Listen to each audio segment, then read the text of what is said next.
Եթե մենք ուզում ենք ինչ բան որ անենք հաջողվի, չնի որ դատաստանի մեջ մենք խնդիր ունենանք, չնի որ հանգար դու տեսնես շատ քույրեր եւ եղբայրներ, այնտեղ ասում են երանի քեզ, որովհետեւ այս կետերն ասում, դու ոչ մեկից պակասը չես։ Միայն մի բան կա, դու կոնկրետ քո մեջ որոշում կայացրա։ Տեր Աստված, ես ուզում եմ, իրոք դու իմ անունը տաս եւ ասես, երանի քեզ, ես ինչ մարդ։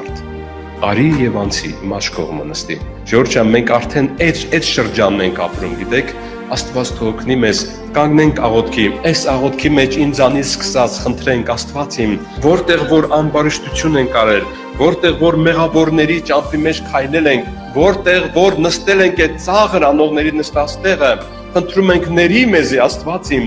եւ օգնի մեզ, իրոք որ մենք գիշեր ու ցերեկ քո օրենքի վրա մտածենք, որպեսզի Սուրբ Հոգին տեսնելով քեզի տնկի այն ճամփի վրա, Աստծո ջրերը գալիս են, եղբայրներ քուրեր։ Գրված է Աստծո գետը լիքնա ջրով։ Այդ ջրերը մեկա երկնքից գալիս են, քո համար էլ այդ ջրերը։ Դու մի մտածի, որ քո կողքինի համար կամ դու այնքան մեղավոր ես, որ այդ ջրերի դու արժանի չես։ Ոչ, դու արժանի ես, որտեղ դու Աստծո զավակ ես։ Խմի այդ ջրերից ու Տերը կզորացնի քեզ։ Ամեն։